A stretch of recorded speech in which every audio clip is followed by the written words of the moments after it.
or what I believe the Lord has prompted to tell her to share to me. Because when she was saying it, I felt like this is that thing that I've been searching for, high and low, which was purpose.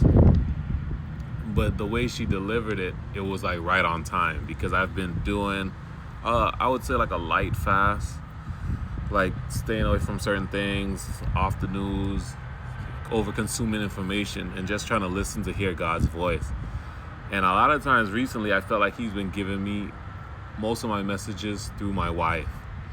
And have had to sit still and be quiet and not be so busy. So that's what I've been trying to work on, is not stay too occupied and filling up my schedule. So I go and water the plants, and I still don't feel like that's the thing. So I've been wrestling with it and just kind of like asking God, like, Lord, is this from you?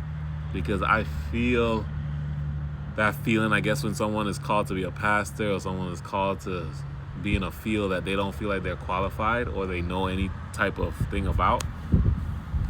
But I'm like, he could be speaking for sure.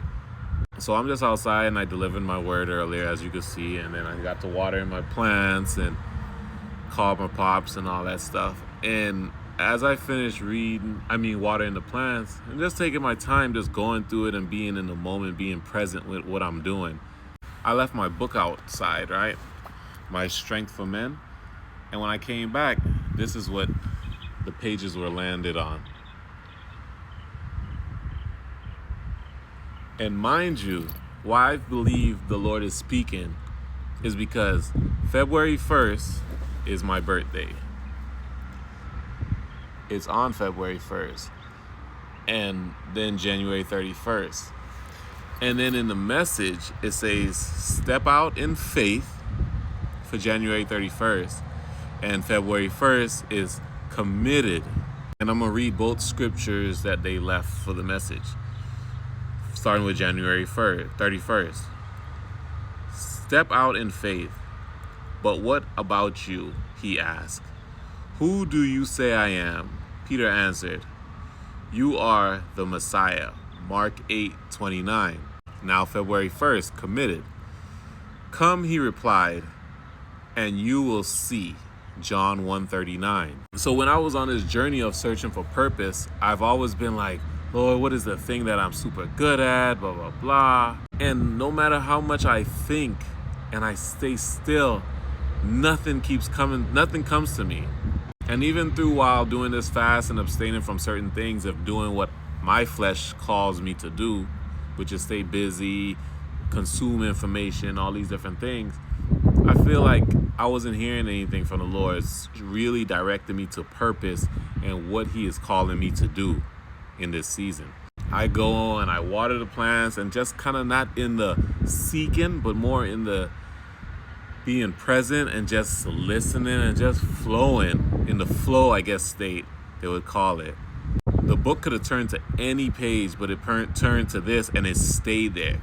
Like, it literally, like, I walked from the hose to this book, and it's windy, and it could have flipped and turned and all that, but it stayed right here. And then the busyness in me could have just continued, just close the book, when I was coming to the book, I was like, let me close the book before I tear up the page. But then something just told me to look at what it said.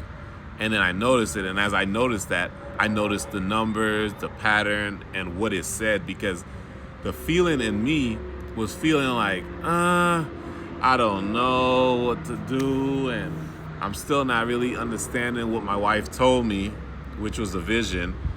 And I'm not feeling like, usually when I'm giving out ideas and business ideas, I'm like, yeah, that's it. And I feel motivated and I'm ready to start immediately. But this, she gives me and lands it on my lap.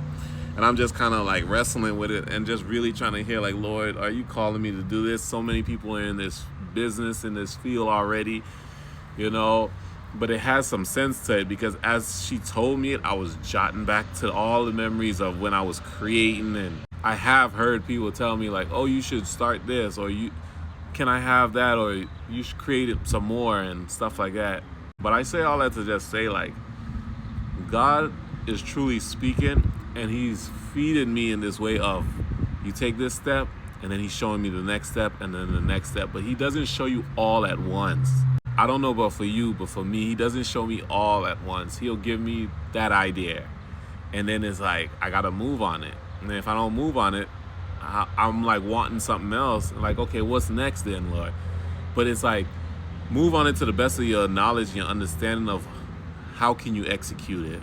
And as you continue moving in obedience and in faith, he'll show you the next step. The next idea will come to you effortless.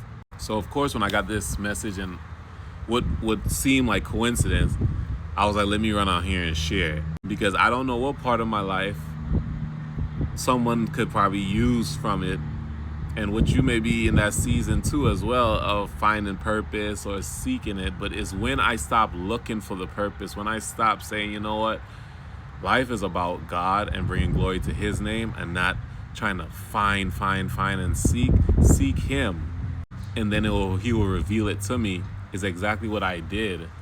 And now I'm seeing more revelation, more eye-opening moments of God speaking. But it's not in the seeking those things, it's seeking him and just being obedient and being present and listening for God to speak. But that's all I got as of now, and I want to keep on speaking because I'm going to keep on rambling. So as the Lord showed me, I pray that I am obedient to receiving it and acting on it. God bless and love y'all. Until next message. Peace.